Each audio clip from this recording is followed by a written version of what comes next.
Now then, YTPC, how are you all doing? I hope you're fitting well. It's a better day out here today. Sunshine. It's a pleasure to be out in it. It makes a difference from all this wind and rain we've had.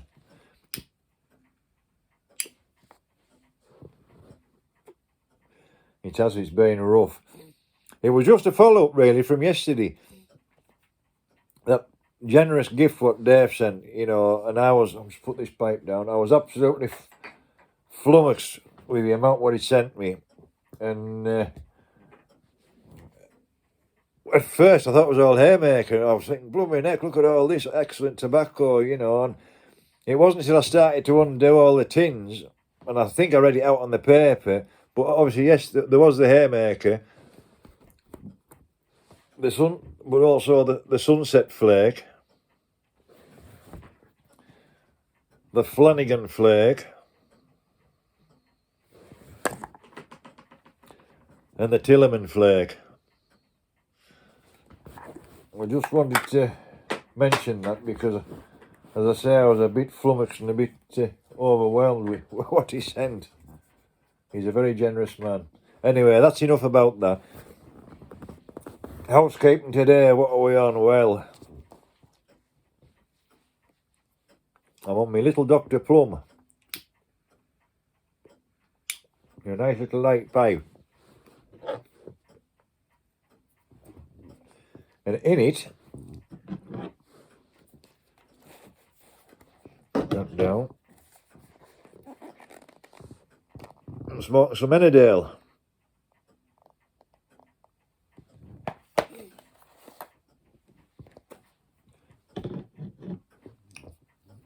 Now, I got this a couple of weeks ago because I couldn't get that, my cherry and vanilla sort of thing. So I thought, well, I've never tried that, and I grabbed a couple of tins. And it's what I'd say, it's like a start-at day pipe. If you're a bit ropey or whatever, but you want your pipe, I think it's because it's a mild tobacco. And it's one just to get you started and get you, revved up for your next pipe. Now the description about it, it's aromatic fine tobacco, broken flake, finest Virginias from Brazil, Zimbabwe, and Malawi, and a dab of Malawian burley. And the aroma is almond, citrus, vanilla, with floral and spice. And it says, giving what is dubbed a typical English aroma. Now the tin note, when you open it, you can. I've opened this earlier on, but you do get that spicy, and like the tin note, as it says, it's like sweet, spicy, and fruity, like a freshly baked fruit loaf. And you're getting that. You can smell the spices. You can smell the fruit loaf, and like a touch of almond as well. And it does. You can smell the spices. It's all in there as described, I think, anyway. And I'll say it's a broken flake. How do you say that?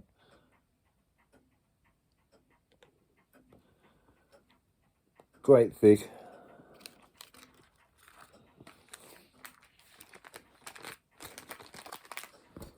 As I say, it's not a bad smoke. It's maybe not one I'd go to on a daily basis, but it's nice as a change. But as I say, if you're a bit can't be done with something that was strong, it's a good.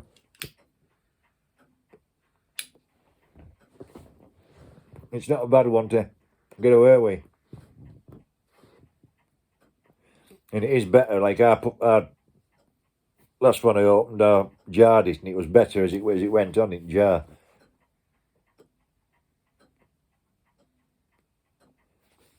And as I say, it's mild.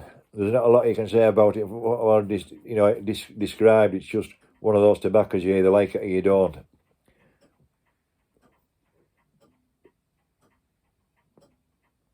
But as I say, it is a mild one. It's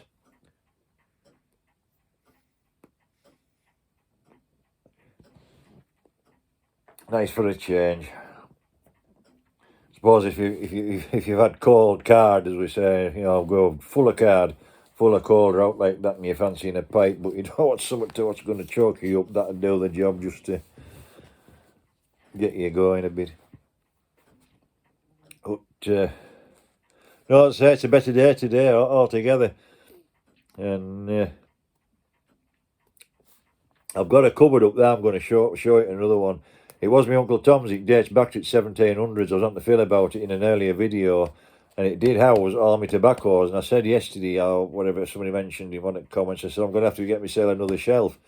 But that old cupboard there, hang on, see, I can pick it up and I'll show you it. And then,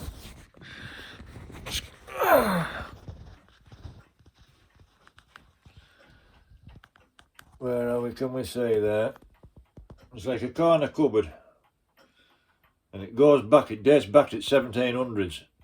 It's absolutely full of junk at the moment, but it's all in there. And that's going to be my new tobacco store. Just let me get sat down again.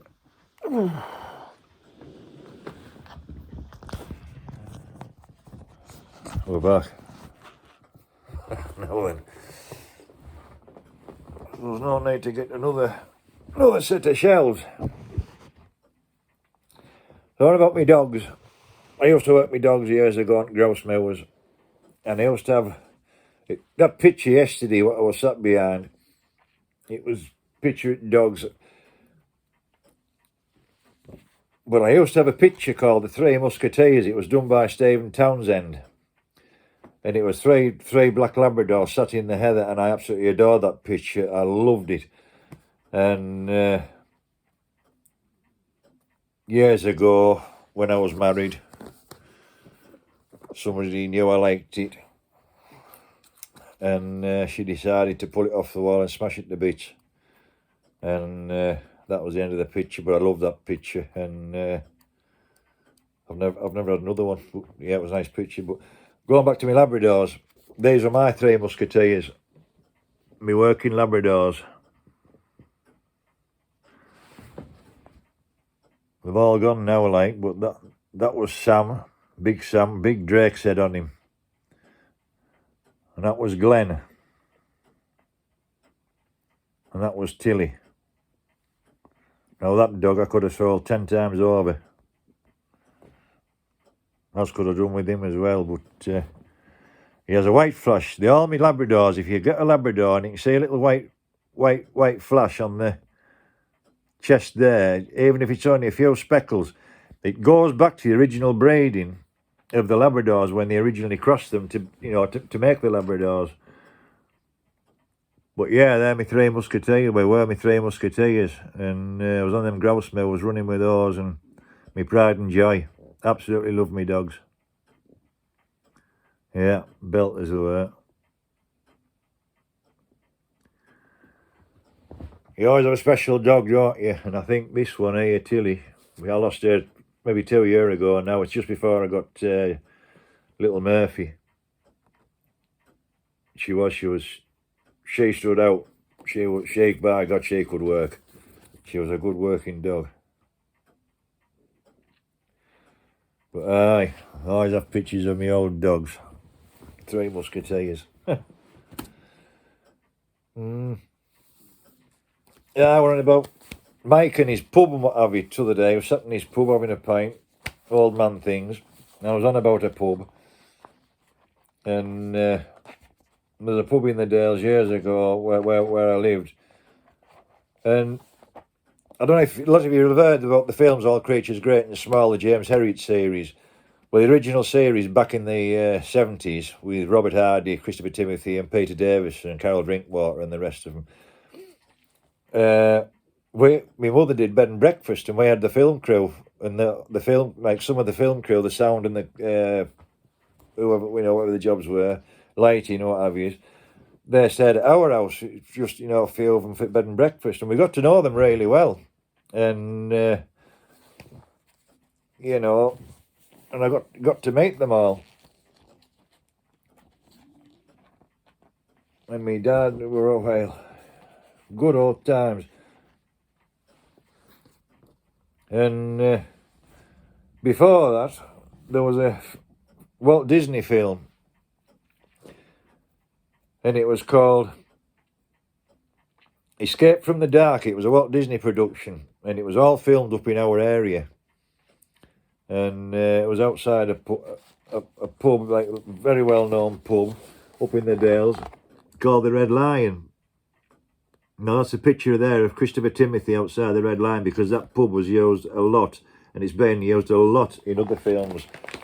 It's a little village called Langthwaite,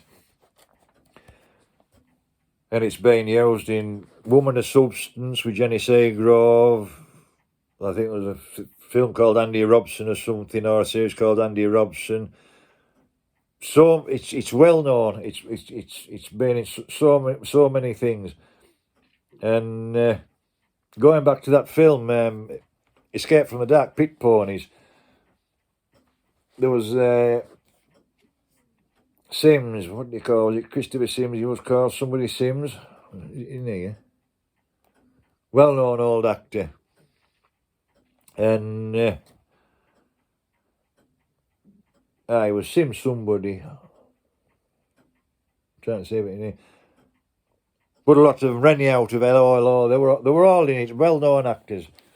And it's on YouTube, it's filmed like, Anyway, I was in it as a kid. So was my dad, my mother, nearly a lot of them from Delaware. And I just wanted to show you this. We were dressed up in like early 1900s gear for the film. And that little lad there is me. Where are we? With my little fingers rubbed together.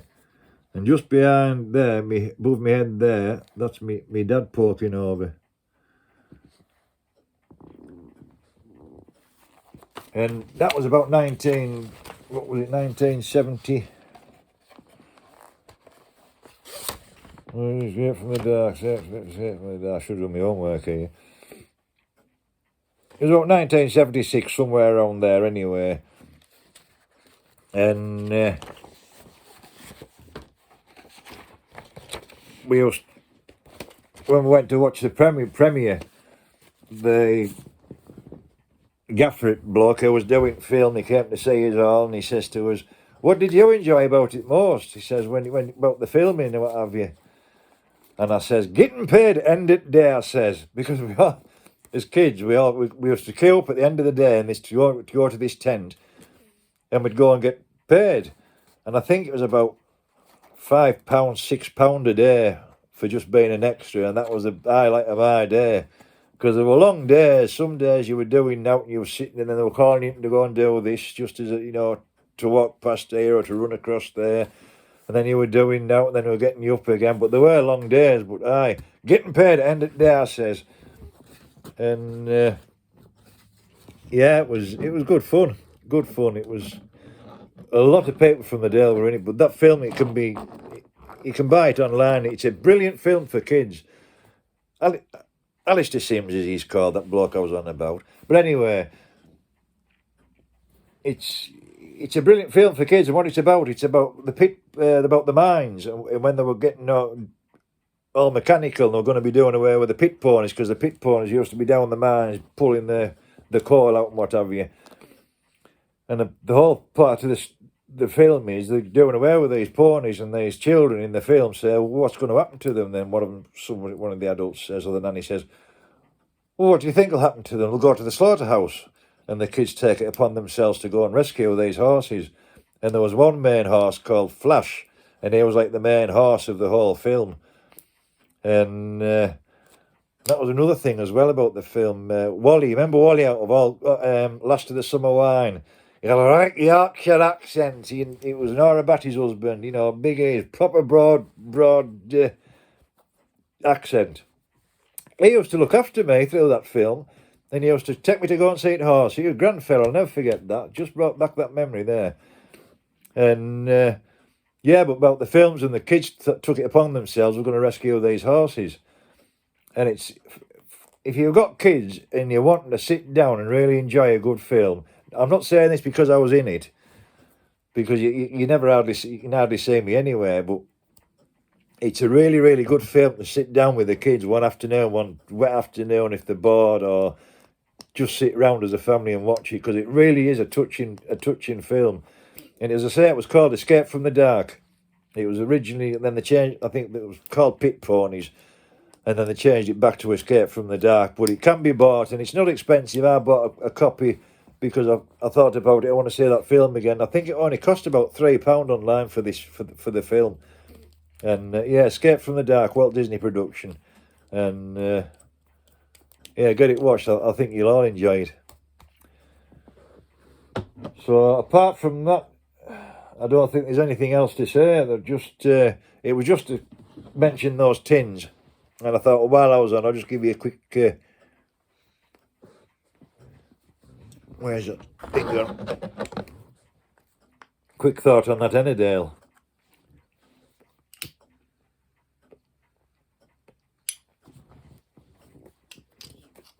Well, I say, I'm not a big review man on tobacco. I'm not knowledgeable enough yet, and I haven't. If I like it, I like it. If I don't, I don't. But I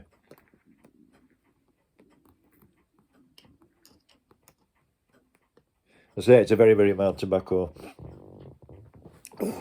So I don't think there's anything else to say out there. So just enjoy your weekend. I hope you have a good one. Enjoy whatever you're doing and be safe. And I'll see you all later. Ta-da now.